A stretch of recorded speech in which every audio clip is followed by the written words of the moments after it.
इस वक्त हम मौजूद हैं चारबाग के रेलवे स्टेशन में।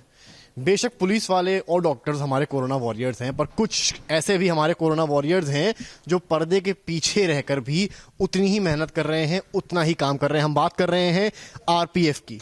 आरपीएफ रेलवेज में लगातार तैनात है और आप जिस तरह से मैं दिखाऊं अगर आपको, तो ये किस तरह से यहाँ पर चेकिंग करते हैं।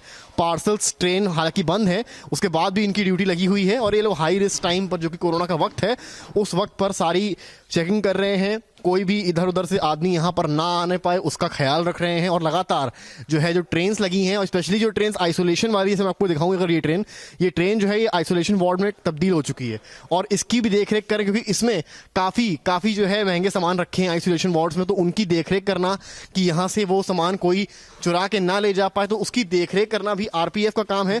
तो आरपीएफ जो है वो भी पुलिस की तरह ही उतनी ही मेहनत कर रहे हैं और अगर इनको हम कोरोना वॉरियर्स कहेंगे तो ये गलत नहीं होगा।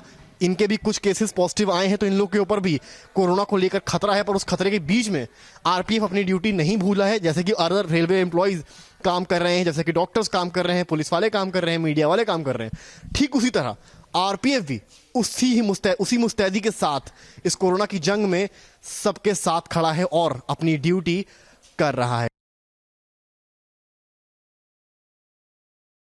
जम्मू कश्मीर में लॉकडाउन के बीच सरकार की तरफ से एग्रीकल्चर एक्टिविटीज़ को इजाज़त दे दी गई है, जिसका मतलब साफ है कि किसान जो हैं अब एक बार फिर अपने खेतों में लौट पाएंगे। और उसके साथ साथ महत्वपूर्ण निर्णय जो जम्मू कश्मीर सरकार की तरफ से लिया गया था वो था कि कंबाइंस को जम्मू कश्मीर में आने देने का निर्णय। जिस तरह जम्मू कश्मीर के उपराज्यपाल गिरीश चंद्र मुर्मू ने रिपब्लिक मीडिया नेटवर्क से बातचीत करते हुए बताया था कि सरकार की ये प्राथमिकता रहेगी कि बाहर से आने वाले कंबाइंस जम्मू कश्मीर में पहुँचे ताकि किसानों को किसी तरह की दिक्कत ना हो। और ये सरजीवन आपको जो कंबाइन दिखा रहे हैं ये वही है जो कि फसल काटने में काम आता है।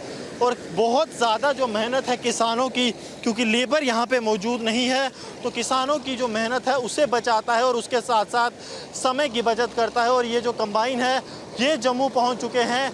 इस वक्त हम हैं अंतर्राष्ट्रीय सीमा के प्रगवाल सेक्टर में मौजूद और यहाँ कटाई का काम अब शुरू हो चुका है, क्योंकि 15 दिन आगे ही तकरीबन समय जो है वो निकल चुका है, क्योंकि बैसाखी के आसपास कटाई शुरू हो जाती है। लेकिन इस बार क्योंकि लॉकडाउन की वजह से ना तो लेबर यहाँ पर आ पाई थी और ना ही बाहर से कंबाइन, तो ये काम जो है वो लेट हो रहा था और उसके साथ साथ फसल जो है वो बर्बाद होने की कगार पर पहुंच रही थी। लेकिन जम्मू कश्मीर सरकार की तरफ से जिस तरह ये फैसला लिया गया, और सबसे महत्वपूर्ण कि इनकी सारी फसल जो है वो फूड कॉरपोरेशन ऑफ इंडिया खुद प्रोक्योर करेगा और वो भी जम्मू एवं कश्मीर में ही।